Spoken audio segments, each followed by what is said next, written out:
And we are good to go, man. Just speak nice and loud. Sure thing. Hey, how you doing? Round two.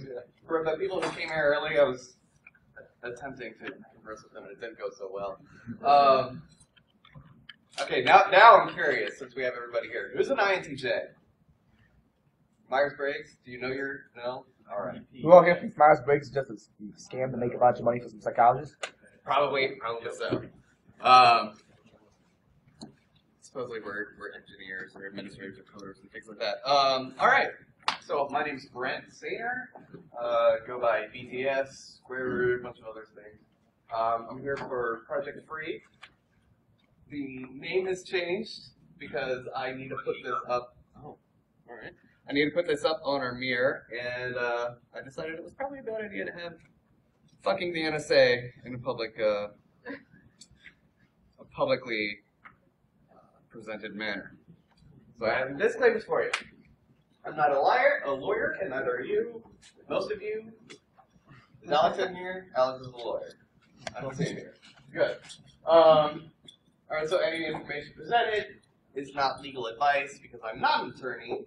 I'm not encouraging you to do anything expressly illicit. You know the drill, right? We've been to these things before. I have done research. I don't know all of it. You may stump me. I consider it a compliment if you do. And I'm not here as an official representative of the project. I just do a lot of work with it. So I tend to have a pretty intimate understanding of it. And I'm usually the one that gets shunted into talking for these public kind of things. That said, so why the hell, why on earth would we want to build a mesh network? Why does this thing exist? I'll get more into actually what it is in a second, but why do we need it? I mean, mesh networks are cool, right? They're fun. We like playing around with them. How many of y'all have actually played with a mesh network before? Yeah. Oh, that's not bad. It's like a quarter, third. All right, and you can't trust upstream. The nice thing about mesh networks is they build a private backbone, right? So we don't need to go out to the ISPs for transmitting data for, let's say, your neighbor or people across the block or whatever. Information should be free, which is a big tenet of this project. So you get the Libra, aspect of it. You get the keeping data open, keeping data accessible, and it should also be free-ish in the other sense, the monetary sense, free as in beer. It's what good is free data if it's not able to be spread, right?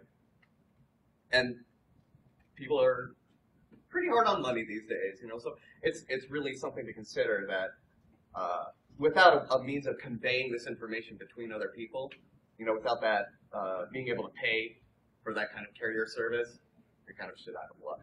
Pardon my language, I cuss a lot, sorry. No fucking problem. There you go, all right, thank you. We also wanted to do community building, right?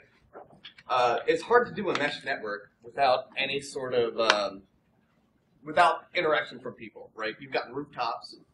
I don't own all the rooftops, so we need to talk to these people who have these rooftops so we can say, hey, can we put this piece of hardware on your roof?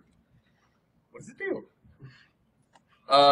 So between neighbors, we've got a lot of technical people involved in the project, and it takes, we're building it out in Philly to start. So we've got a pretty sizable tech community in Philly, and we've got High 76, we've got a fair amount of makers, we've got I think we have a promo group, so we've got we're not New York or the Bay Area or anything like that by any means, but we need to have a place for these people where they can convene, and then we also want to connect them with people who may not be so technically oriented. I just mentioned, make lots of makers in the area, and we also want to maybe kind of spread things out a little bit.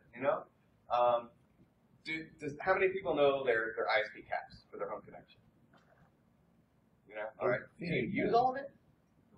and you're hackers. You know, like you don't use all of it, and you'd be the people who would use it the most. So there's plenty of room for growth. Imagine someone you know, just down the street who just checks Facebook all day long. They're using a fraction of their monthly allotment. So we want to maybe see that put to better use. So let's talk about what a mesh network actually is, for those who don't know. You may have heard the term tossed around, whatever. I came up with this bullshit definition like 3 hours before POSCON. It's a multiple node, multiple AP VLAN served over the 802.11x spectrum. What the hell does that actually mean? Pragmatically, it's more of like a spider web with water droplets, which with each water droplet as a node, you know, a repeater or a gateway or what have you, except there's no web and there's no spider, so it's basically pure wireless, right? It's just, if you can imagine how torrents work, it's like that, but with an actual wireless connection rather than the actual passing of data. It's this pure connection kind of thing. So, we've got 5 W's we need to talk about. Who? Pretty much anyone. I mean, we've got hackers, we've got artists, we've got all sorts of things. Like, the really importance of the project is we need to bring everyone together. You know, it's not only this technical thing we're building, but it's a community. You know, we want to be inclusive and include like women and other races. You know, like it's the minorities that may not typically get involved with the tech project. We want to see them involved. We want them to have a creative outlet. We want them to have a constructive outlet and things like that. So we try and make sure there's a spot for everyone. So like for artists, we've got, we're working on posters and stickers and things like that. You know, plenty of places for them to get involved, which is great. What is it?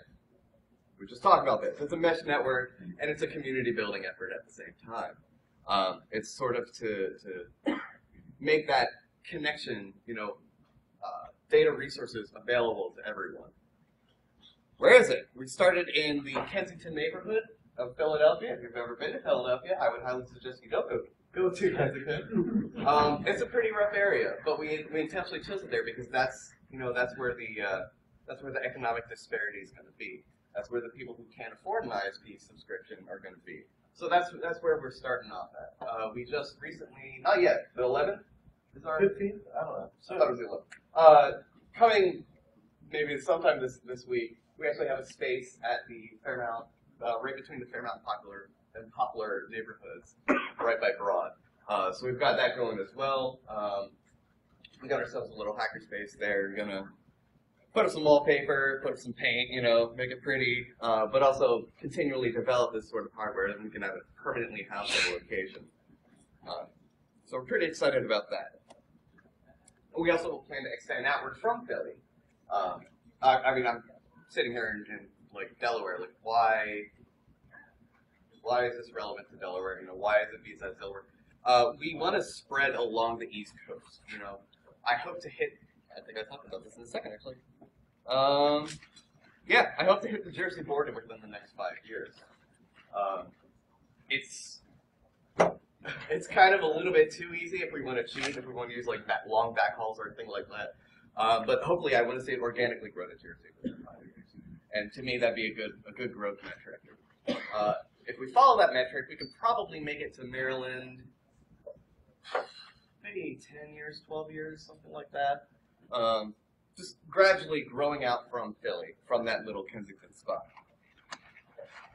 Why? Well, I kind of already talked about this too, so I'm just gonna go on. So this is a pop vision antenna. Dude, aside from Jim, who knows what pop vision is/was? We got 2 hands. Awesome. Fantastic. They are no longer around. Before there was cable and satellite TV, they were kind of doing their own thing. Philly was really late to the game in terms of cable television. So this company, Pop Vision, kind of ran their own little satellite system for these cable connections, which is well and great. And then everybody got cable hookups and Comcast moved their asses in and all that stuff. But the antennas are still up. They never collected their own hardware, so they are sitting there on top of houses everywhere, all over. I'd say there's like I don't see 5 with like right along the street on one block, depending on the neighborhood. They're all over, and they have no use, you know, to anyone else but us. You know, they're no real scrap value, but they're antennas. They're pre-assembled, and they're 2.5 or 2.4. They're close enough where we can use them for a wireless backbone, which is great. You know, I mean, we've got all these antennas we can repurpose, which is sort of the main goal of the project. So why is all this relevant? You came here to talk about fucking over the NSA, right? Right? Show of hands. I want to make sweet love. Oh, what's your name? I'm sorry. What's that? I want to make sweet love. Sweet. Okay. All right. We'll make gentle love. I'm sorry. Show of hands again. What's your name? Did we get that? Okay. Okay.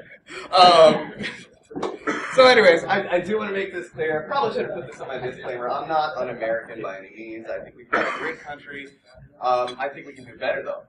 You know, and I think that the agencies that we have in place are, at the end of the day, well-meaning, but they're doing a really shitty job. You know, they're just horrible in terms of implementation.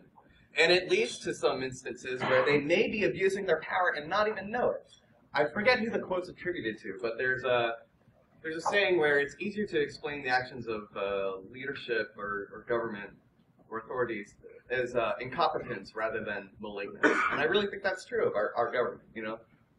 Great country, one of those looks good on paper things, not so good in implementation. So right now, you're probably wondering, okay, so how do we screw them over? I can't give your money back to this conference, so, you know, I'm broke. I can't do that. But this is where it actually starts to get relevant. This is why you started to come into this talk. I need to get all that bullshit out of the way. How am I doing on time? I'm doing pretty good. All right, so I need to get all that explanation out of the way so we can kind of leapfrog into this, if you will.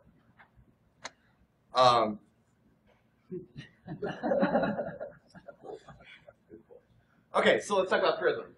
Does anybody know what Prism is? Why aren't all your hands up? One, 2, 3, 4. Okay. No, seriously, like just lift your arm. One arm if you know. Oh, thanks. Okay. Give me a heart attack. All right. For those that didn't raise your hands, Prism is the NSA's infrastructure that actually captures your traffic. You know, phone calls, web traffic, things like that. It just kind of collates it basically at the end of the day. This is a stupid oversimplification. All of this is very oversimplified. It's a very complex system. I'm not going to go into the specifics of it. But you can read about the specifics of it right on Wikipedia. They've got some of the leaked slides from Snowden. You know, they've got a lot of really good information on it, and it's too much information for me to actually reproduce here. So hopefully you'll do that on your own time. Just look it up. You'll be if you didn't know what it is already, you'll be horrified. Don't tell your grandma. So basically, at the end of the day, very stupid simple. Like explain to like a brand new system in what the hell it is. It's mirrored switchboards with data capture. That's basically what it is. You know, I cannot stress how oversimplified that explanation is. But that's the purpose it's doing, right? It's kind of just sitting there silently gathering data and recording it, archiving it, and so on and so forth. So who can they investigate? Legally, according to the policies written in place, who can they investigate? Well, thankfully this crowd probably has a better chance. At PumpCon, it's a little bit more of a rough crowd. So everybody there would have been fucked. The 3 degrees of incarceration, as I like to call it. You can, if someone is a prime target for, say, terrorism, because that's their stated purpose of investigating. If someone's a prime target of that, if you are 3 degrees separated from them, they can investigate you fully, which is kind of, it's a big deal. You know, if you work with someone who's under investigation, that's 1 degree of separation. They can investigate you, no problem. They can investigate your parents if you work for someone being investigated. You see the problem here? It's a never-ending problem. I think by that model, that's like My exponential math is off, but I feel like that would be maybe 3/4 of the United States based on one case. So it's pretty intense. You've all played like 6 degrees of separation, 6 degrees of Kevin Bacon. You know what I'm talking about? Yeah, the older crowd might. So it's the same concept, you know, where you've got these naturally organic meshes of people. They can investigate 3 links into that. That's an astounding number of people based on one person. So I guess just be careful who you make friends with. So technically wise, you know, like if the policy was not there, assuming they're following the policy, who can they actually investigate? All of us. So if it goes over a U.S. backbone, a U.S. telco, they can investigate us. Interesting fact, a lot of Canadian traffic goes through U.S. telco and backbone. A lot of Mexican traffic. A lot of European traffic goes through us. And a lot of times it just takes the cheapest route, you know? So, so they have access to a lot of information there. A lot of information. Probably 7/8 of the globe's net traffic goes through us. So there's a big, don't quote me on that, because I don't know how exact that is, but that's, judging by the numbers and what I vaguely remember, that's about accurate. There's an astounding amount of data that goes through us, is what I'm trying to say.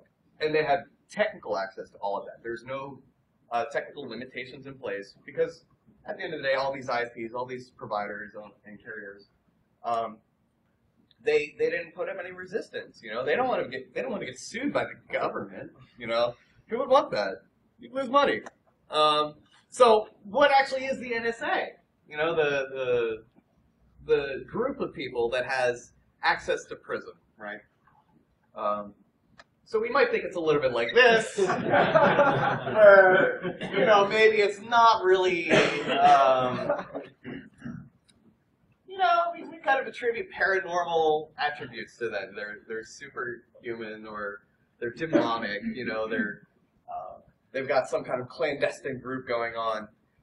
But really, it's probably closer to this. You know, they're just a bunch of old dudes in suits sitting at their computers, you know. Granted, they do have some contracted developers, contracted sysadmins, and things like that, which they fired recently. What was it, 90, 99% of them? 98%?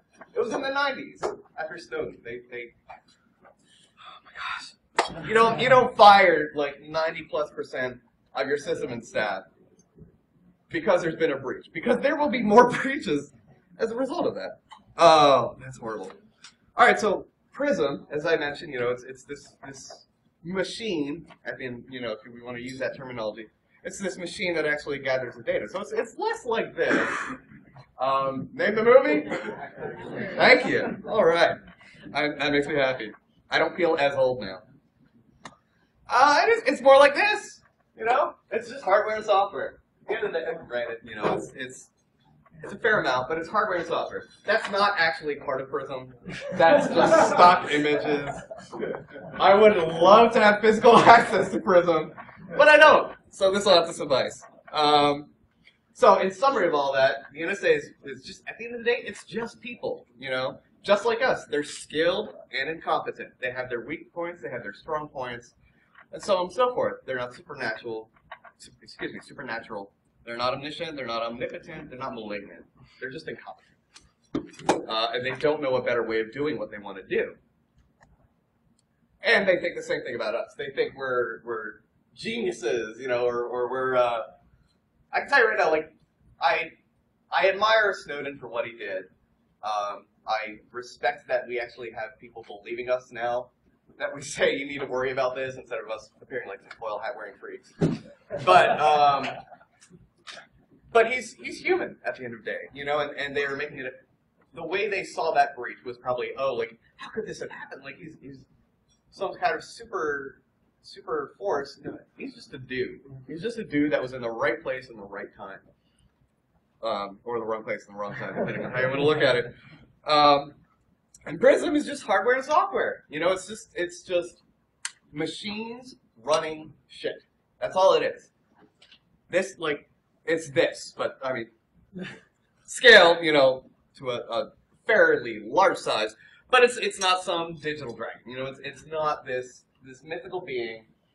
we don't know a lot about the actual specifics of it, that doesn't mean we don't know what it actually is. You know, we may not know how it runs precisely. We may not know, I don't even fucking know what operating system it runs. I'm guessing some kind of scale BSD or Linux, some Unix type. Yeah. But, you know, I mean, it's not this mythical thing. It's hardware and software. Literally, that's all it is. They don't have some guru sitting there with like a "Hello, my name is Prism" name tag, you know, and just spouting off this stuff. So if you understand how data works, you can understand how to maybe circumvent that. And it's definitely not the sci-fi supercomputing like you see in hackers. It's not this grand scale, you know, like holographic displays or maybe what we see on CSI. It's just a lot of storaging and processing now. I mean, a lot of storaging and process power. I really wish I had physical specs on it because I would love to see how they manage the actual processing power.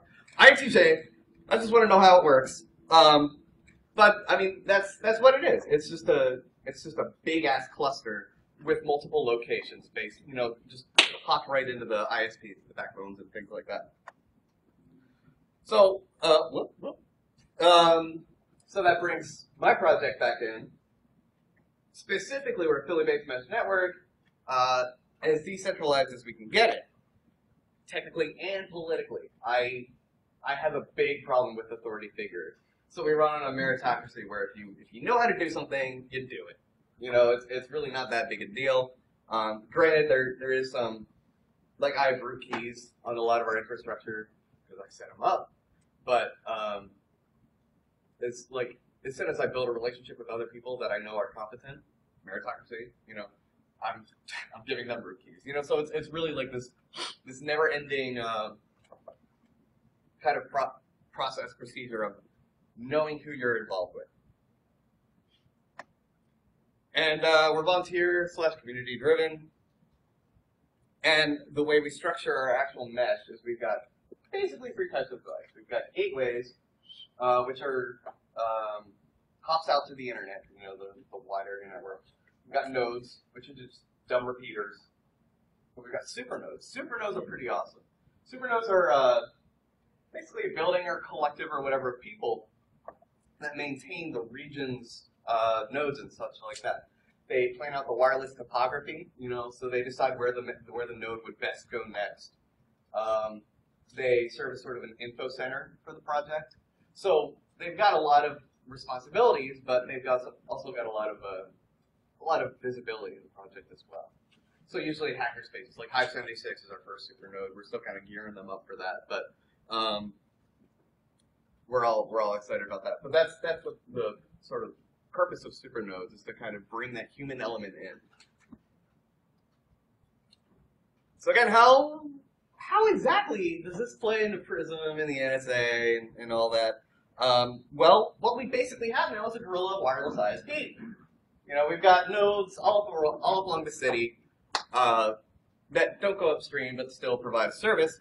And there is no hop over the WAN unless you decide to go to an address or a data source that is actually only accessible over the WAN. Facebook, Google, all that other bullshit. So we've got a citywide LAN, which is pretty awesome, right? I think it's they call it like an MLAN, Metropolitan LAN, something like that. I've only seen it used like once. So just to reiterate, Prism only has access to what you hop over your gateway, your modem, you know, what you send upstream at the ISP. That's where they are. They're at the ISPs. So they don't have access to your home network. Because, you know, we've got gateways and firewalls and things like that. Granted, there's backdoors and things like that. That's a little bit out of scope. You should always know what's running on your routers. Always, you know. So that's an entirely different talk. But you should keep that in mind. So what this actually means is we have a citywide wireless LAN that doesn't go upstream at all, unless you need to go upstream for your bullshit social media, your Twitters and all that, to where the Prism junctions actually are, which means we're totally out of Prism, which is great, right? We've got a way of, it's a LAN. You can run anything on a LAN. You can run a website, a server, you know, web server. You can run a file sharing, You know, whatever you want. You know, and that's the beauty of it. You've still got free access to all this data. And since it's a mesh, it's inherently very fault resistant. So let's say someone gets subpoenaed, or you know, their node gets taken for court evidence. Good luck. I don't log anything on the devices, but let's suppose they do that. The mesh is kind of self-healing. It'll find the nearest route around that missing node, which is great. I mean, that's where mesh networks really shine. So if there was some talk a little bit back about the internet shut-off button or lever or whatever you want to call it. If that somehow does become a thing, we still have that massive citywide LAN, you know? And without, like, investigating every home, you're not really going to be able to tell where the actual APs are exactly. I mean, you can make some educated guesses, but you don't really know where they're being hosted, which is fine by me. All this does have some inherent issues. We need to know how to secure it from the inside. You know, we want to know how to protect the people who use the network and things like that, because, I mean, we would never do anything bad, right? We would be just absolute angels on this wide open mesh network with 8 open APs into it, and we would never do anything harmful to that. I would. But, you know, we kind of maybe would. So this is where the meritocracy and security professionals comes back in. That's all y'all, you know, some of y'all at least. So we're very location agnostic. We may be located in Philly physically, and that's where our deployment is. But I mean, I've got all of our firmware sources up on Git. You know, I want to build it out and document it so other cities can do the same. Maybe even link some city down the road. You know, who knows? But we want to make this accessible for other locations. It's not just a Philly thing, despite the spelling with PH. But whatever. So yeah, like I said, I've got all that up on Git, freewifi.org. Still working on pushing some more data and finalizing the Supernode server images and things like that. But they'll be up to, you know, so we're trying to keep it as open as possible. I'm a big proponent of open audit, you know, so the more open your sources are and your infrastructure is, the easier it's going to be to find things that should be fixed with said infrastructure and sources. So actually, I was hoping maybe some of you could help me out here. I'll have contact information at the end, but we're about 75 to 80% near where we can mass deploy this. I mean, like, turn a node up in like 2 minutes, pop it out, drop it on a roof, you know, done. Days up, a node's up in a day or less. I have most of the infrastructure in place. I need some people to maybe make it look prettier. Do we have any web devs? Have you seen our website? It's horrible. Freewifi.org. I shit you not, it uses an ASCII logo right now. Guess who set it up? Guess it's not aesthetically centered at all. So we definitely need some artists and web developers and things like that to make our stuff more pretty, make the data more accessible. Again, you know, make data about us more accessible, I should say. And so on and so forth. I talked about the freenet, the wireless LAN a little bit. It runs its own internal DNS, so we can run our own top-level domains. It runs its own XMPP Jabber services, so we've got communication in place. Lots of goodies on that wireless LAN, that citywide wireless LAN, you know. So we've got communication channels open and things like that. In the event of a natural disaster or things like that, it's not just circumvention and all that. It does also serve a purpose for natural disasters and things like that. You may have noticed that guy that's running 2 minor versions off, I think, from the firmware up on Git, but hopefully you've been hammering it. I haven't checked my console yet, but I don't see anyone with their laptop. All right, I see one guy. All right, so everyone, maybe just take like, how much time do we have? 20 minutes, I think. I'm gonna pop into Q&A in a second, but while I'm doing that, I want y'all to hit it as hard as you can. You went to wireless CTF. You know how to You know the basics of it? Just hit it as hard as you can. This is an open invitation. I'm reflashing this anyways. Don't worry about it. If you get root, I'll buy you dinner. How's that sound? Or a drink, whatever. Okay, so there's some contact information. Any questions? Oh geez. Sorry. I think it was back in 2005, 2006. I was actually looking at networking with mesh networks at the time. The issue, of course, then we were with B, maybe G if we were really lucky. But the biggest problem we had, of course, is that every time you go to a hop, you're reducing the amount of bandwidth available and latency.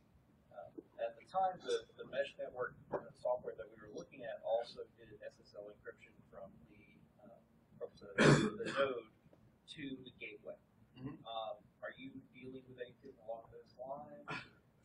Oh man, here's where y'all get to hear my to-do. So my to-do is about 5 pages long, but one of the items is to incorporate DJB DNS into the firmware. So that'll definitely take care of that encryption aspect. I can't run any kind of like anonymizer like Tor. It's too much for the little boxes. You know, we'll just fry after 5 connections. So it's very much. That's all I want to hear. Oh yeah, well, a couple questions. One was, what hardware are you currently running this on? You may have mentioned before. But Yeah, the nodes and the gateways are TP-Link WR1043NDs. We used to have that memorized. I've given a talk for a while. How expensive are these a pop? $40. That's not too bad. Now, how many do you have to cover like a couple square miles? I mean, how far away apart are they? Can they be and still have decent coverage? It all depends on your antennas and how much power and how much juice you put into them. Have you ever looked into people with ham licenses? Yes. I'm standing with 802.11g. Every talk I give, someone brings it up. It's a really cool idea. Unfortunately, we would More need power. Yeah. You. If you're not ham licensed, I'm probably going to do it in a month or two. You should look into it. You can do a lot of awesome stuff with the ham license. Yeah, I looked into it. We would need a licensed op at every node, which kind of eats into that accessibility thing. Also, there's some kind of general discussion about the legal ramifications of running like DJB DNS and all that, because there's restrictions on what kind of traffic can be encrypted on that HSMN. Somebody might correct me. I think it's like HSMN is how you do that. But yeah, there's like certain restrictions on that as well. So yes. So you mentioned Tor, not running Tor on the Not running Tor. Have you looked into using some stuff that's a little more lightweight? There's a new tech called the Dining Cryptographer Nets, BSides. I had it. Called Descent. I'll certainly look into it. I'm certainly open to this. The code's up on GitHub. And, oh, cool. If you want to track down where, like, it's called Descent, and there was a paper about it using security a few months ago. Cool. Yeah, I'll have to look into that. But yeah, they're a lot more lightweight. Thank goodness, because I mean, the hardware is really not the best, but it does its job. Any other questions? None? Okay, there you go. What do you do to prevent a rogue node from joining your network? Nothing. Absolutely nothing. If they want to join it, that's fine. We are going to be thinking about how we can have like a registered list. Obviously, we can't use MAC addresses because it's stupid easy to spoof. I was thinking probably something along the lines of like SSL certificates, and just having them signed. But the bad thing about that is you need to connect to get the SSL certificate, and it kind of opens you up for other worries. But yeah, it's something we're thinking about. It. If anybody has a great solution, I'd love to hear it. But we don't have anything solid yet.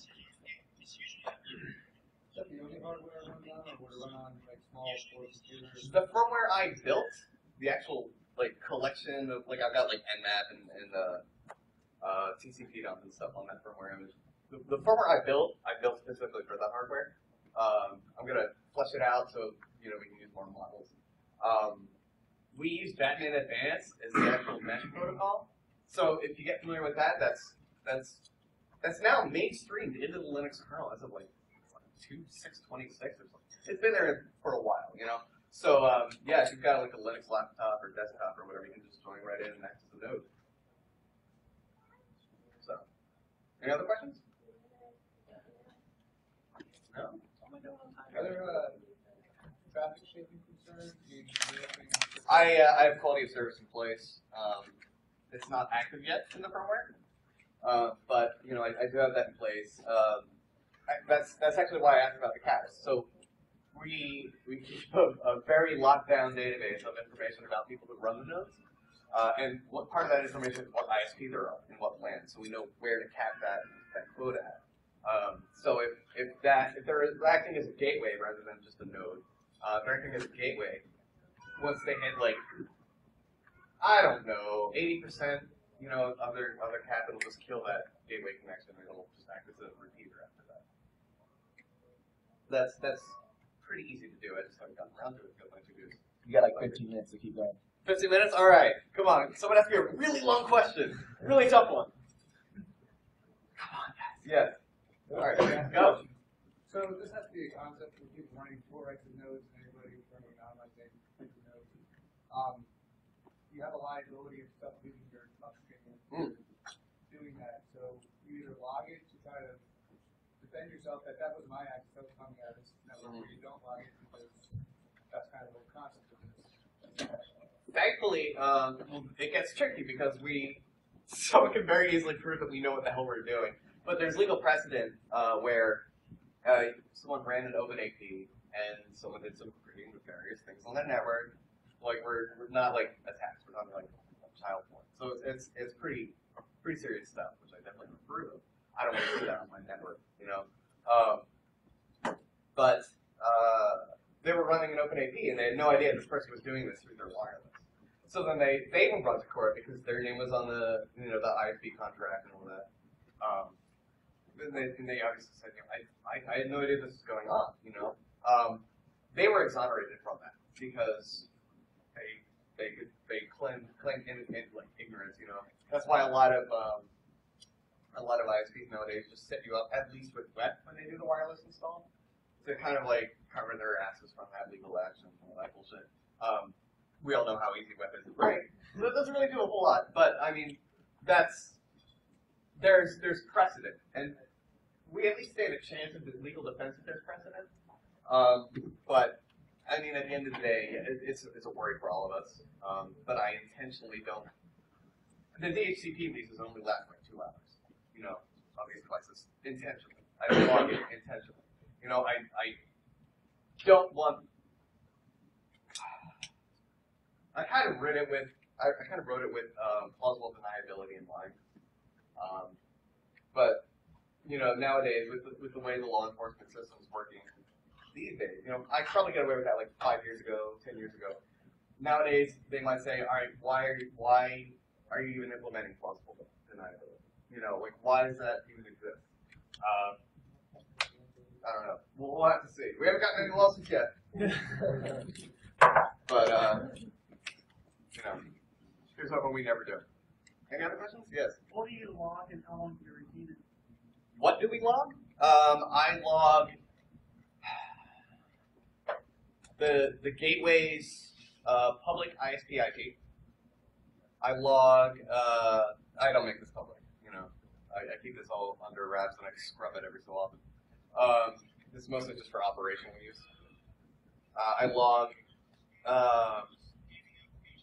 all the nodes VPN back to a NOC for that region. That logs.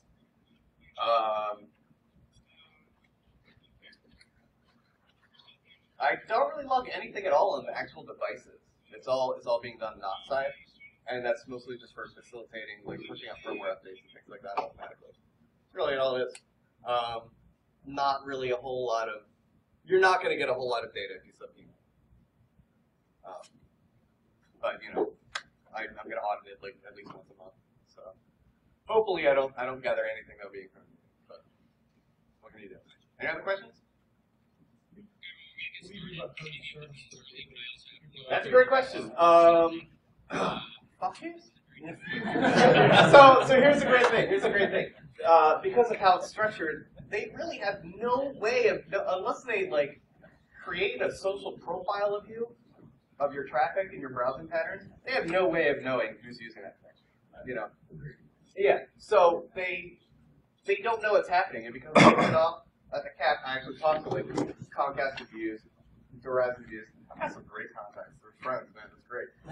But I talked to them like off the record, and they said, really, as long as it's not sending out bulk mail, hopefully it won't. As long as it's not like DDoSing, if it's not hitting the cap, the monthly quota, they really don't care. They really don't care how it's used. Their terms of services differently. It's a gray kind of wording, but yeah, I mean, really, at the end of the day, they don't know. They won't know if it's happening. So, sorry to any Comcast or Verizon reps. I think they're doing a great job, but yeah. You said it, I didn't. Any other questions? Is it currently hosting any hidden services? No, we only have one gateway up. So that's. Internal to the network? I'm sorry. Internal to the network? No, not yet. I'm still building all that out. I've got like spec sheets for it and everything planned out, but I want to get a new update to the firmware pushed, and then I'm going to start working on building it out. Really, I'm kind of waiting on our hackerspace to come together first. This is why I need more system admins and more firmware developers and things like that. Because right now I'm doing a lot of it. I saw it over here. You mentioned the VPN backhaul. How are you distributing those keys securely when you do a crypto update every 30 days? Do you do that out of band? You would physically... The Git firmware, which is stripped of the private keys, the Git firmware by default has like a vanilla VPN home, OpenVPN, just VPN's back in, so I know when it's dropped in place, and then I generate the keys on a separate server, and then push the new keys and set up the new VPN over that VPN. Gets a little risky because if I don't do it right and I reboot the device, I just bummed it. But any other questions? No. Guys, come on. Are you looking to scroll this out from Philadelphia, or would you rather have other nodes in different locations and try to meet nodes in place? I don't really care. I don't care how we do it. Like we're gonna have like super nodes. I saw it. We're gonna have like super nodes. I want to get a super node each zip code, or at the very least in like each Philly neighborhood, which is fairly sizable, But like one every zip code would be perfect. And really, it's up to them if they want to just hop in, start a super node there, and then kind of reach out to the closest one, or if one super node wants to try and reach out and then they foster a new super node growth. I really don't care how it happens. I just want to see that. I'm not concerned with specifics. INTJ. Current theme. All right. Yes. How would you plan on connecting another city? VPN points. VPN. But VPN. But the thing is, if we're worried about snooping at the ISP level, you kind of have to use an ISP to get between. Yeah, but if you have a decent VPN and modern keys, modern crypto, and assuming that someone fucked up the implementation. Yeah. But yeah, I'm just thinking lots of cantennas.